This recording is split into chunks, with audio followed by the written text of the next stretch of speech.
Écoute attentivement ces propos, double-les sur divers supports, et distribue-les pour avoir une récompense immense auprès d'Allah Jalla wa Ala. Notion sur le jeûne, par le cheikh Mohammed ibn Saleh al-Uthaymin, qu'Allah lui fasse miséricorde. Au nom d'Allah, le tout miséricordieux, le très miséricordieux. Louange à Allah, Seigneur de l'univers, et que le salut soit sur notre prophète Mohammed, sur sa famille et sur tous ses compagnons.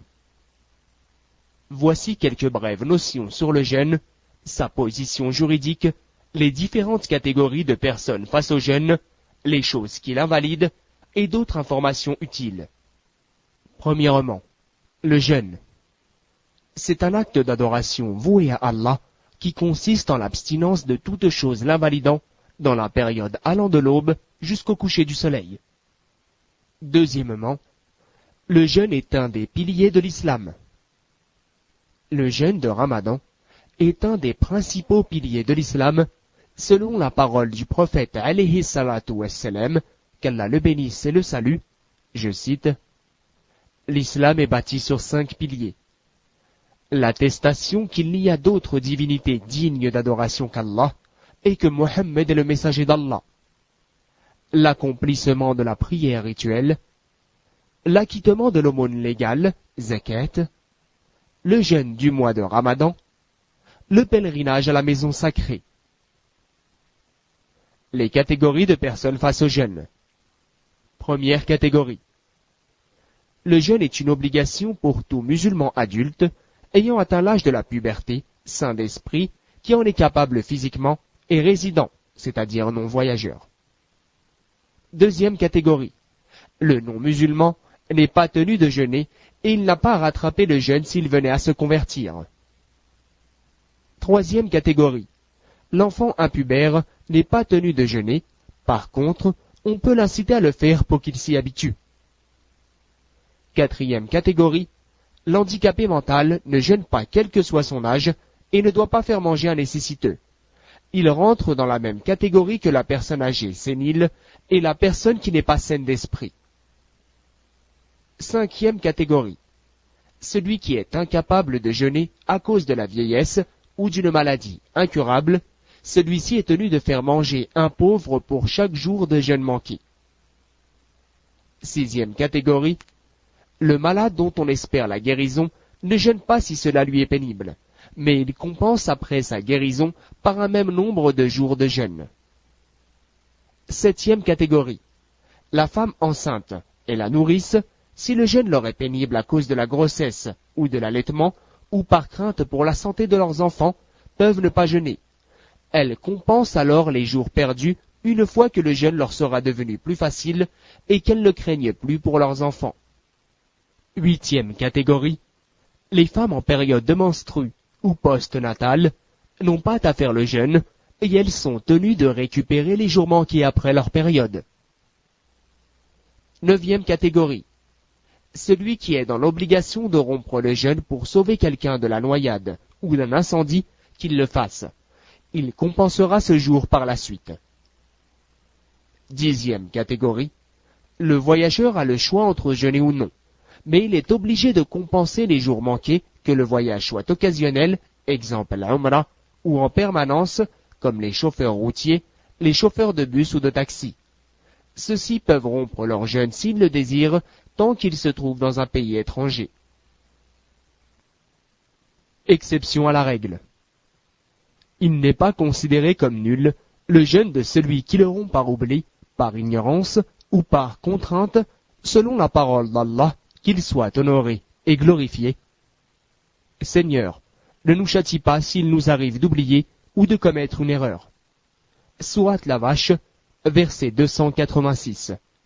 Le Très-Haut dit, sauf celui qui a été contraint, alors que son cœur demeure plein de sérénité de la foi. Sourate les Abeilles, verset 106. Et il dit, nul blâme sur vous pour ce que vous faites par erreur, mais vous serez blâmés pour ce que vos cœurs font délibérément. Sourate les Coalisés, verset 5. Première exception, si quelqu'un oublie et vient à manger ou à boire, son jeûne est correct car il a agi par oubli. Deuxième exception, et s'il vient à manger ou boire en croyant que le soleil est couché ou qu'il fait encore nuit, son jeûne est valable car il l'a fait par ignorance. Troisième exception, et s'il se rince la bouche et qu'il avale de l'eau involontairement, son jeûne n'est pas interrompu car son acte n'est pas intentionnel.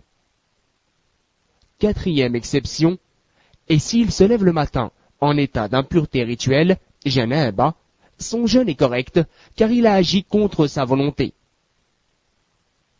Les 8 choses qui invalident le jeûne. Premièrement, le rapport sexuel durant la journée du mois de Ramadan. Celui qui commet cette faute est dans l'obligation de compenser en subissant une très lourde peine, à savoir l'affranchissement d'un esclave, et s'il ne trouve pas, il doit alors observer le jeûne durant 60 jours consécutifs. S'il n'en est pas capable, il doit nourrir 60 pauvres. Deuxièmement, l'éjaculation après masturbation ou suite à un baiser avec son épouse ou des attouchements. Troisièmement, l'absorption de nourriture ou de boissons licites ou de substances illicites comme la cigarette. Quatrièmement, l'injection de médicaments nourrissants avec lesquels on peut se passer de nourriture ou de boissons. Quant aux autres sortes d'injections qui ne fonctionnent pas comme substitut de nourriture ou de boisson, elles n'auront pas le jeûne, qu'elles soient par injection intraveineuse ou intramusculaire. Cinquièmement, la transfusion sanguine, si par exemple le jeûneur a besoin de sang après une hémorragie pour compenser le sang perdu. Sixièmement, l'écoulement du sang des menstrues et les saignements postnataux. Septièmement, l'extraction du sang par ventouse, al-hijama, ou par n'importe quel autre moyen. Note du traducteur, c'est l'avis de Cheikh al-Uthaymin et il y a divergence sur la question. Fin de citation. Par contre, si le sang sort naturellement, par saignement du nez par exemple, ou par l'extraction d'une dent, le jeûne est valide et correct. Huitièmement, le vomissement forcé, délibéré. Si le vomissement est involontaire, le jeûne n'est pas rompu. Quelques informations utiles. Premièrement, il est permis au jeûneur de nouer son intention pour le jeûne, même s'il est en état d'impureté rituelle, puis de se laver après le lever du jour. Deuxièmement, il est du devoir de la femme dont les règles ou la période postnatale se sont interrompues avant l'aube de jeûner, même si elle ne lave qu'après le lever du jour. Troisièmement, il est permis au jeûneur de se faire extraire une dent, de soigner ses blessures ou de se mettre des gouttes dans les yeux ou les oreilles. Son jeûne est correct même s'il ressent le goût de ces médicaments dans sa gorge. Quatrièmement, il est permis au jeûneur d'utiliser le cure-dent, siwak, à longueur de journée. Le prophète, sallallahu alayhi wa sallam, le faisait. Cinquièmement, il est permis d'atténuer les effets de la chaleur et de la soif en s'aspergeant d'eau, en prenant une douche ou en s'exposant à l'air conditionné. Sixièmement, le jeûneur peut utiliser l'inhalateur pour soulager ses crises d'asthme. Septièmement, il est permis au jeûneur de se mouiller les lèvres si celles-ci sont sèches ou bien de se rincer la bouche à condition qu'il ne gargarise pas. Huitièmement, parmi les traditions du prophète, qu'Allah le bénisse et le salue, concernant le jeûne, est de retarder le repas du suhour juste avant l'aube et de hâter la rupture immédiatement après le coucher du soleil. Rompre le jeûne peut se faire avec des dattes fraîches, sinon avec des dattes sèches, ou en buvant quelques gorgées d'eau. Si le jeûneur n'en trouve pas, qu'il prenne n'importe quelle nourriture licite, et enfin, s'il ne trouve absolument rien à manger, qu'il fasse l'intention de rompre son jeûne dans son cœur jusqu'à ce qu'il trouve de quoi manger. Neuvièmement, il est recommandé aux jeûneurs en période de Ramadan de multiplier les bonnes actions et d'éviter tout péché. Dixièmement, il est du devoir du jeûneur d'observer ses obligations religieuses et de s'écarter de tout interdit. Il doit accomplir ses 5 prières dans leur temps respectif, en groupe, à la mosquée, s'il se considère comme appartenant à la communauté des musulmans. Il se doit de laisser par ailleurs le mensonge, la médisance, la tromperie, les transactions à intérêt et tout autre acte et parole interdit. Le prophète, alayhi salatu wassalam, qu'Allah le bénisse et le salue, a dit « Celui qui ne s'abstient pas de mentir et de mal se tenir, Allah n'a pas besoin qu'il s'abstienne de boire et de manger. » Et la louange est à Allah, Seigneur des univers, et qu'Allah bénisse notre prophète Mohammed et le salue, ainsi que sa famille et tous ses compagnons. Cheikh Mohammed ibn Saleh al-Uthaymin, le 16 Sha'ban 1401 de l'Hégire. Traduit par l'association